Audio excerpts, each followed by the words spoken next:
Bismillahirrahmanirrahim. Assalamualaikum warahmatullahi wabarakatuh. Annyeong akhwati fillah. Perkenalkan, nama saya Nisrina Aulia Mumtaz, perwakilan dari teman-teman saya kelompok 2, yaitu Nanda Aulia Rahman, Nur Afani, dan Salma Aulia Rahim, akan menyampaikan hasil diskusi kami dengan tema evaluasi pendidikan dalam Islam. Pada hakikatnya, manusia merupakan makhluk yang lemah, mudah lupa, dan banyak melakukan kesalahan, namun mempunyai batas untuk sadar kembali. Dan di sisi lain, manusia merupakan makhluk yang terbaik dan termulia, sehingga dipercaya Allah untuk menjadi khalifah di muka bumi. Kemudian, makna evaluasi adalah evaluasi berasal dari bahasa Inggris, yaitu evaluation, yang artinya penilaian. Evaluasi sendiri diartikan sebagai suatu proses penilaian untuk mengambil keputusan yang menggunakan seperangkat hasil pengukuran dan berpatok kepada tujuan yang telah dirumuskan. Poin selanjutnya, evaluasi dalam pendidikan Islam merupakan cara atau teknik penilaian terhadap tingkah laku peserta didik berdasarkan standar perhitungan yang bersifat komprehensif dari seluruh aspek-aspek kehidupan mental, psikologis, dan spiritual religius. Selanjutnya adalah makna evaluasi pendidikan dalam Al-Quran. Pada Al-Quran terdapat beberapa terminologi yang mengarah pada makna evaluasi. Di antaranya adalah al-hisab. Al-hisab memiliki arti mengira, menafsirkan, menghitung, dan menganggap. Di dalam Al-Quran disebutkan sebanyak 25 kali. Salah satunya terdapat dalam Quran Surat Al-Baqarah ayat 202 yang berbunyi Ulaika lahum nasibum mimma kasabu wallahu sari'ul hisab, yang artinya mereka itulah yang memperoleh bagian dari apa yang telah mereka kerjakan dan Allah maha cepat perhitungannya. Yang kedua, bala. Bala artinya adalah menguji. Disebutkan sebanyak 3 kali dalam Al-Quran dalam bentuk fi'il madi, 23 kali dalam bentuk fi'il mudhari, 2 kali dalam bentuk isim fa'il, dan 6 kali dalam bentuk isim masdar. Yang ketiga adalah imtahana. Imtahana digunakan dalam arti membersihkan atau menguji. Dalam Al-Quran disebutkan sebanyak 2 kali menggunakan fi'il madi dan fi'il mudhari. Salah satunya adalah terdapat dalam Quran Surat Al-Hujurat ayat 3 yang berbunyi Innalladzina yaghudduna aswatahum inda rasulillahi ulaikal ladzina imtahanallahu qulubahum littaqwa lahum maghfiratu wa ajrun azim. Yang keempat adalah fatona.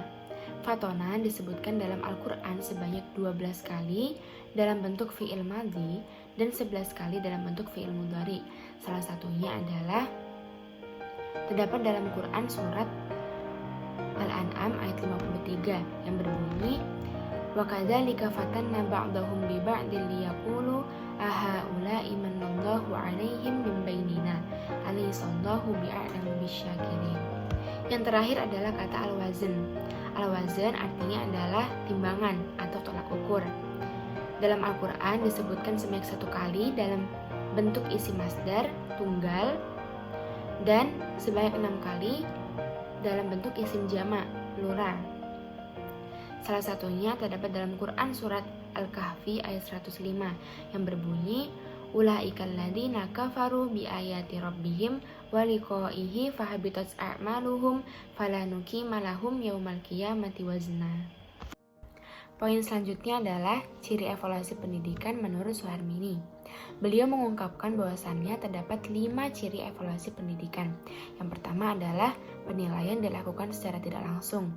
Sebagai contoh, mengetahui tingkat intelijensi seorang anak atau mengukur kepandaian dilakukan melalui kemampuan menyelesaikan soal-soal. Yang kedua adalah menggunakan ukuran kuantitatif. Artinya menggunakan simbol bilangan sebagai hasil pertama pengukuran, kemudian diinterpretasikan ke bentuk kualitatif. Yang ketiga, menggunakan unit-unit satuan-satuan yang tetap seperti pengkategorian IQ seorang anak. Jika ia memiliki IQ 105, maka ia tergolong sebagai anak IQ normal. Yang keempat adalah relatif. Maksudnya adalah dinamis dan tidak tetap dari waktu ke waktu.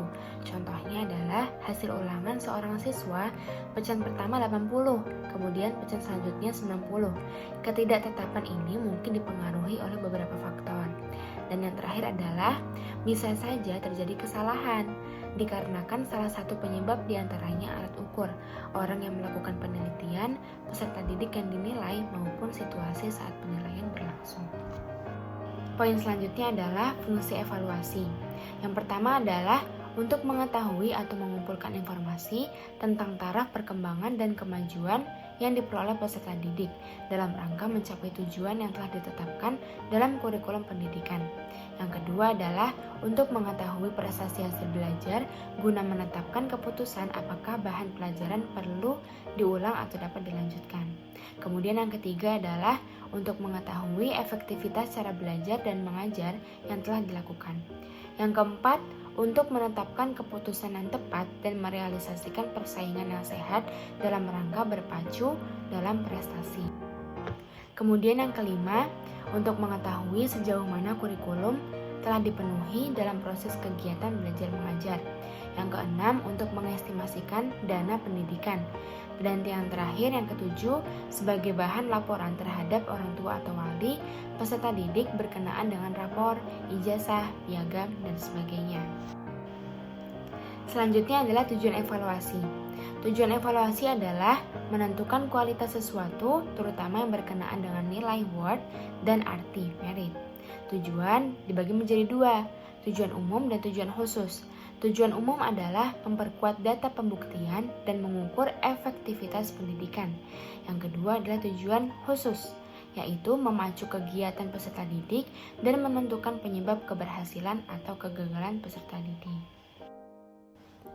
Kesimpulan yang dapat diambil dalam materi ini adalah bahwasannya evaluasi itu sebagai suatu kegiatan pengumpulan data dan informasi mengenai kemampuan belajar siswa untuk menentukan apakah tujuan pendidikan dan proses pembelajaran itu telah berlangsung sebagaimana mestinya. Sistem evaluasi yang diterapkan dalam pendidikan Islam selalu berorientasi berdasarkan kepada evaluasi yang telah disebutkan Allah dalam kitab sucinya dan mengacu pada apa yang telah diajarkan Rasulullah dalam risalahnya. Cukup sekian dapat saya sampaikan, bila ada kurangnya mohon dimaafkan. Nun wal qalami wa ma yasturun, hayatul fata bil ilmi wa tuqah. Assalamualaikum warahmatullahi wabarakatuh. Jazakumullah khairan, cingufillah. Annyeong. Wassalamualaikum warahmatullahi wabarakatuh. Dah.